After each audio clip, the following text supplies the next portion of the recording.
Hey, what's good? What's good? It's Coach Rashid, and it is a new year, it's a new day, and it is a new experience. Today, I want to get into something that is very special. Technology is really ramping up. I actually have a whole presentation that I'm going to go into, what happened in 2025 and, over the last year and the evolution of blockchain and how its adoption has really taken off. But today I want to talk about one special topic, something that happened in the news.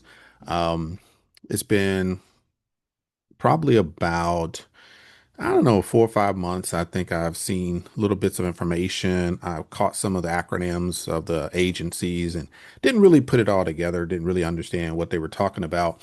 But then as time went on and I started listening to more podcasts and people that, are really, really smart in this blockchain and crypto industry, I started to understand a little bit more of why this was so important. And then a couple of days ago, I was putting together, like I said, this really great presentation to talk about, why this is the time to really, really, really get involved so you can benefit in this amazing sharing of wealth. I mean, this is the time, like really, really, really powerful stuff. And while I was doing that, I came across an article that was literally posted like that day. And when I read, I was like, oh my gosh. So I went to YouTube to one of my favorite, podcasters, and they were talking about, this technology, right? This blockchain and everything associated with it. And they spoke about this one piece. And I'm like, oh my gosh, this is serious. Like, yo. So anyway, I went back and I collected all my notes and I said, man, let me just do something on this one topic because this is really a revolutionary move that I think everybody needs to really focus on and get some understanding about. All right. So I'm gonna dive right in because I don't want to, belay the whole thing. I just want you to get the meat, and then we're gonna go into more detail, a broader scale on my following video. Right. This is going to be in two parts. So definitely check out part one, which is this part, and then check out part two because I didn't want to make it too long and I want to get right into it. So today, what I want to do is talk about an exciting development that is revolutionary to say the least within the US, Wall Street, New York Stock Exchange, NASDAQ, and all securities within. We have heard about RWA, which is real world assets and tokenization. This is the evolution of blockchain and its utilities. It is expected to grow. And over the last few years, we have seen so many new developments across so many industries. Today, by extension, tokenization has grown up and become a catalyst to form the strongest link for adoption between blockchain and crypto and the institutional securities worldwide. Let's talk about this new partnership that is going to seal the deal on mainstream adoption for blockchain and crypto via tokenization. This is some powerful stuff. So I was reading an actual article. There was a Bloomberg article that talked about the SEC, right? The U.S. Securities and Exchange Commission. They have granted the Depository Trust and Clearing Corporation, which is DTCC, they granted them permission to begin tokenizing real world assets like stocks, bonds, and treasuries. Yes, stocks, bonds, and treasuries. Like I told you, it was about maybe 3 or 4 months ago. I literally was watching on CNBC where like the some person like a I don't know head person whoever was in charge or something dealing with Nasdaq and they were talking about tokenizing like assets on New York Stock Exchange and letting Fortune 500 companies trade through tokenization. And I'm like, oh my gosh, this is crazy. And so fast forward, bam, a couple of days ago, I'm like, oh man, this is real. So that's why I want to bring this to you. So, so, so important. So what I want to do is give you some key points about this revolutionary action. So let's start with the approval. Okay. So how did we get here? The SEC issued a no action letter providing a legal green light for the DTCC to custody and recognize tokenized equities on chain. And that's on the blockchain, right? That's what it's all about. So in essence, they got approval from the SEC to say, look, we have no issues with you going ahead and providing custody and recognized tokenized equity on things like stocks, bonds, treasuries, commodities, all that great stuff. Stuff that you would not see happening 5, 6, 7, 10 years ago. Now it's it's literally partnering with blockchain technology. Man, y'all don't understand how significant this is. So powerful, right? Because adoption of blockchain and crypto, it just wasn't possible without that connection between um, fiat, crypto, and the traditional institutional assets. And what was the connection? Tokenization on the blockchain. Tokenization has always been here, but not on the blockchain. So the duration on this, it says this permission is currently set for a 3-year period, allowing the DTCC to offer these services on pre-approved blockchains with the amount of volume. And we'll talk about that later. Like, I don't want to, I'll just blow your mind with the amount of volume. I'm talking beyond trillions. It's crazy. But with the amount of volume that this agency moves per day, they are going to be hit, or they're going to be a bit strict on selecting the right blockchain network to handle this volume.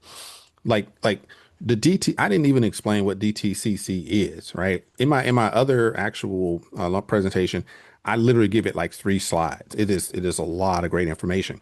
But just to give you a quick cap on what DTCC is, they actually are the settlement house. They literally clear every single settlement, every single transaction that needs to be settled or you get paid out. Every single one of those go through the US version of the DTCC, like every one in the US. Can you imagine the numbers? I mean, we already know that Forex alone, is in the trillions.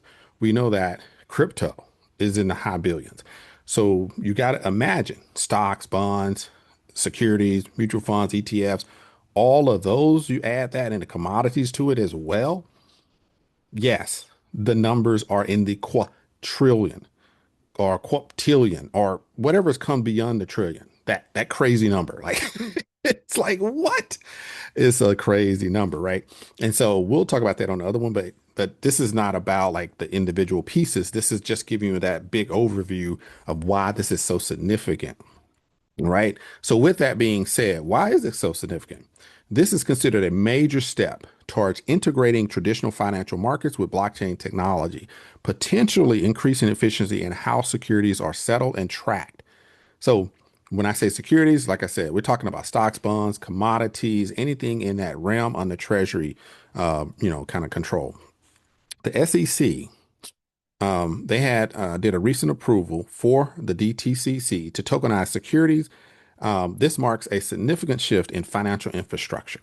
This move allows traditional assets like stocks and bonds to be represented as digital tokens on a blockchain, bringing several transformative impacts to the financial industry. Now, let's see what are some core impacts on financial assets or the financial markets that this approval has been made.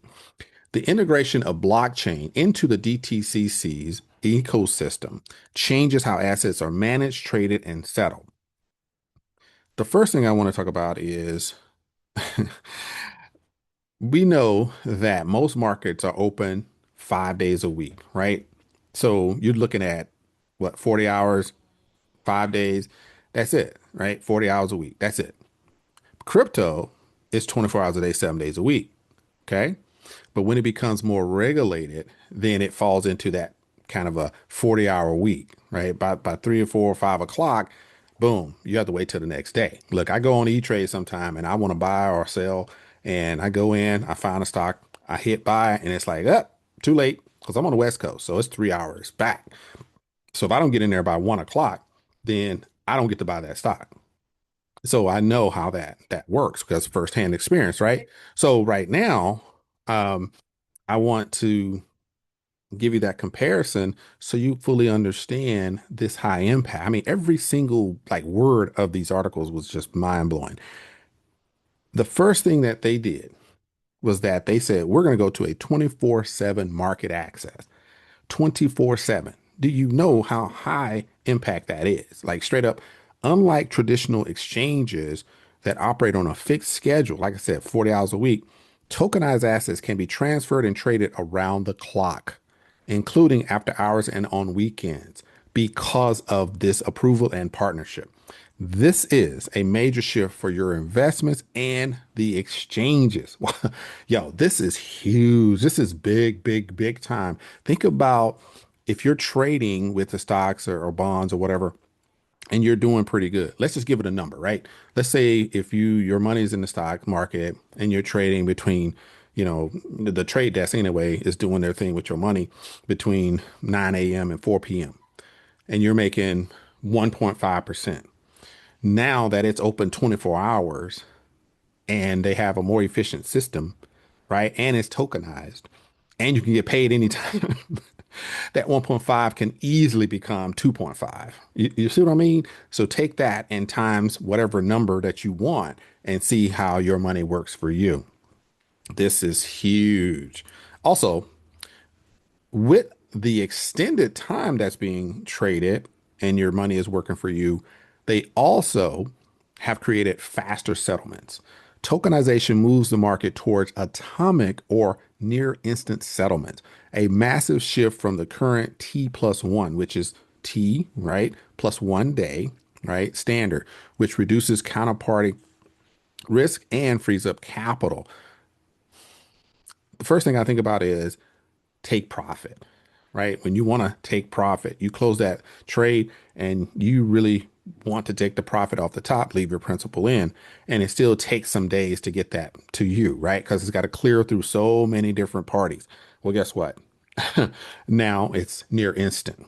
Okay, maybe it takes 10 minutes. Wow, that's crazy, right? So take profit is literally revolutionized just with this one piece alone.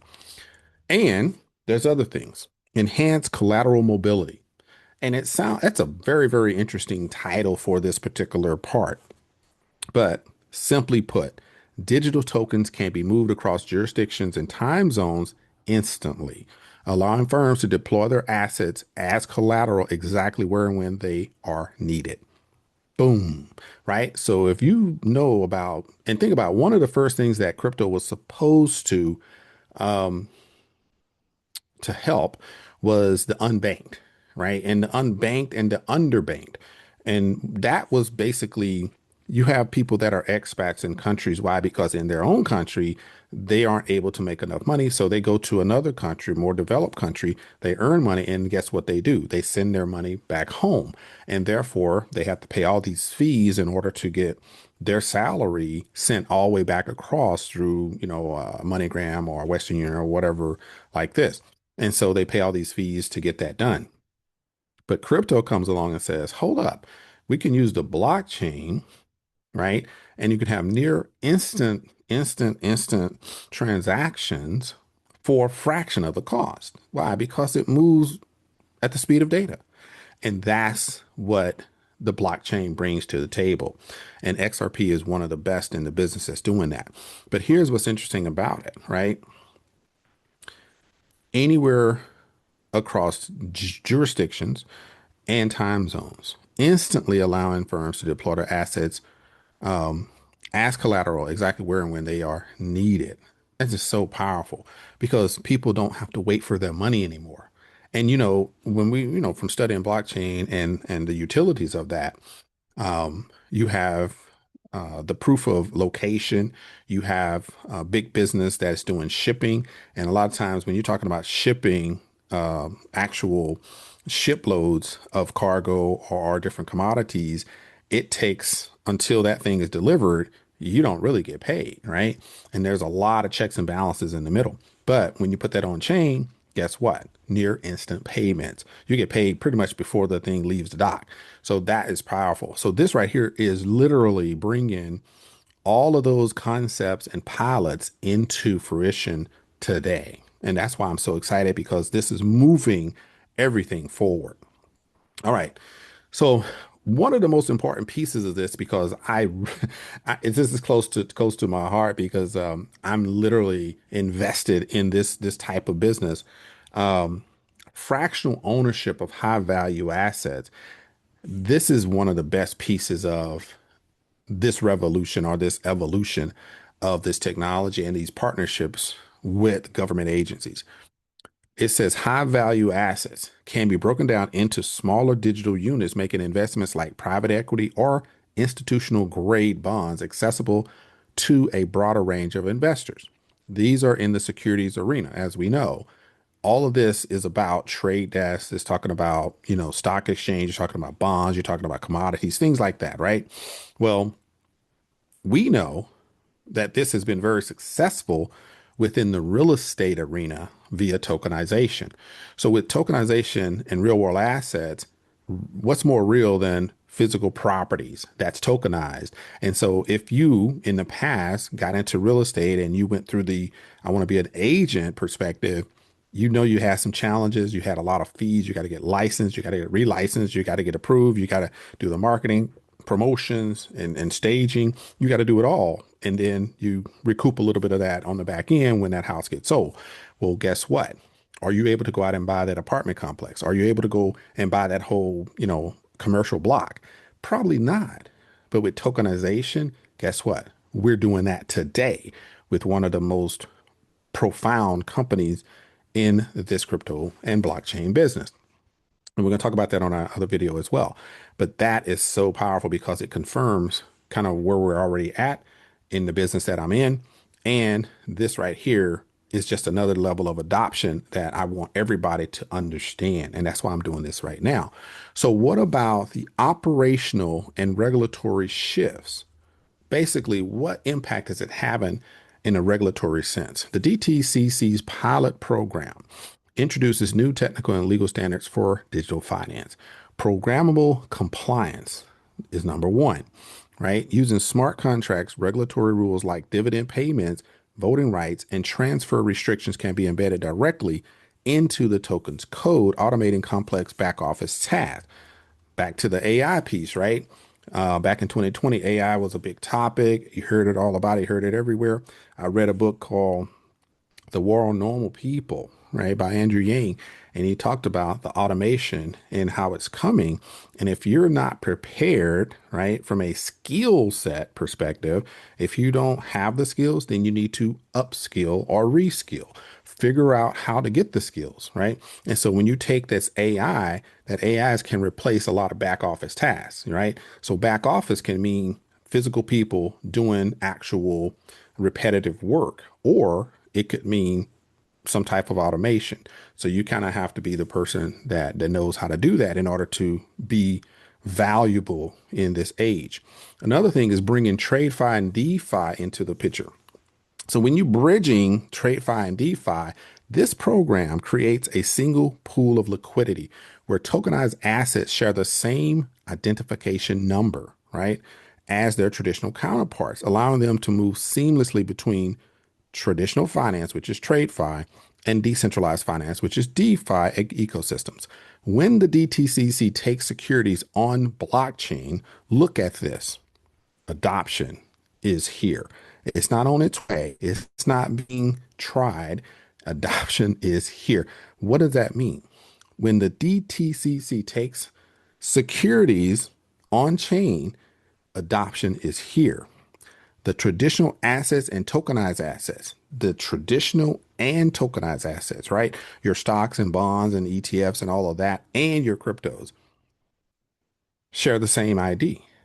They're no different in the system. That is why this approval was given. That is why the studies have been done. That is why the Jamie Dimons of the JP Morgan went from saying crypto was nothing, Bitcoin was worth nothing, to they're actually offering it to their customers. This is right here happening right now. The adoption, plain and simple, is happening right now. Also, they want to make sure to preserve investor protections. Now, importantly, we know these tokens maintain the same legal and economic rights as traditional book entry securities, ensuring that investors do not lose existing protections by moving on chain. That, just like I said before, they got the same ID number, they getting the same treatment, they getting the same protections. The initial scope of eligibility requirements and the scope of assets that will be eligible for this particular program. So let's take a quick look at that. This program will initially focus on equities, the Russell 1000. These are the top 1,000 largest U.S. companies that's on the stock exchange. You have fixed income, which is U.S. Treasury bonds and notes. You got the funds, ETFs, and other major indices. Okay, so while the SEC has authorized the DTCC, right, the Depository Trust and Clearing Corp, to offer tokenization services on pre-approved blockchains, the agency has been tasked with maintaining a list of approved networks that meet the strict security and resilience standards, right? So you would know that they're not going to allow just any agency, somebody that claims to have a blockchain, L1 or L2. They're not going to just say, okay, let's just flip a coin and you come on in. Like I said early on, with the volume that they're dealing with the sensitivities of people's like retirements, people's investments. I'm talking at the trillions and above trillions, like literally moving through their settlement process. They cannot allow themselves to bring on a mom and pop, if you will, right? Agency or network to handle that level of volume. So, who are they actually looking at? One, Ethereum, of course. And two, there's one that I truly have never heard of, but that doesn't mean they're not, one of the top in the world. As of December 2025, several networks have emerged as central to the DTCC's tokenization efforts. First on the list is Canton Network. So Canton Network, this one has officially been selected as the primary blockchain to power the DTCC's tokenized treasury pilot. It was chosen for its institutional grade privacy features and its ability to handle complex regulatory requirements. Now, of course, Ethereum, like I said, is widely considered the leading public chain candidate. Ethereum accounts for approximately 66% of the current market share for tokenized real world assets. Industry analysts suggest there is a high probability that it will be among the officially approved public networks that will be part of the pilot, that would be part of the partnership working with the DTCC. Okay. Now, layer one and layer two providers are included as well.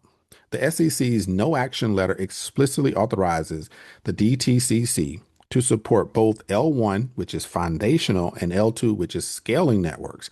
The DTCC expects to provide a finalized list of these approved providers in early 2026. Right? Cool. So there's definitely more coming, but those two are the main ones. Now, they got some serious restrictions going on here. So let me show you what they're talking about here.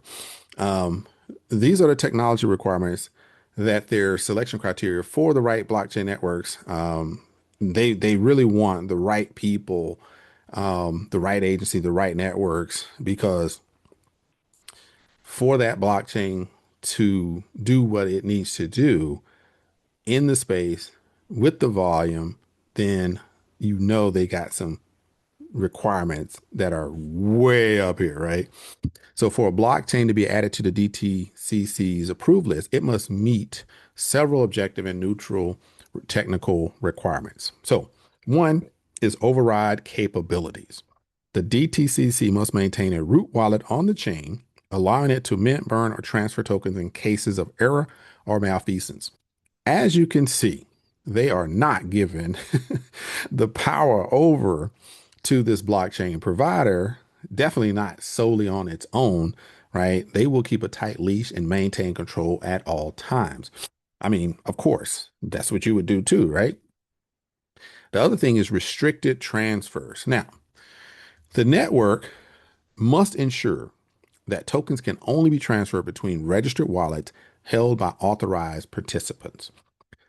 I've been around for a while and I have seen so many projects out there that claim to be on chain and come to find out they are not on any blockchain.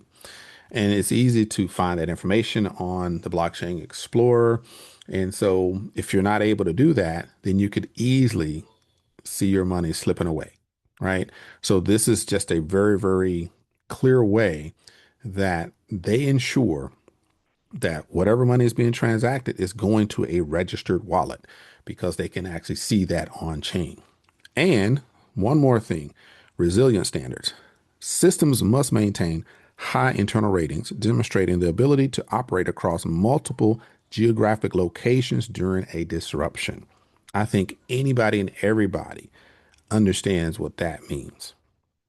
This is likely the failsafe to keep operating since they will be running transactions for virtually all securities being traded across the US of A. Now, this has been part one. I invite you, I implore you to get the rest of the story on part two. Thank you.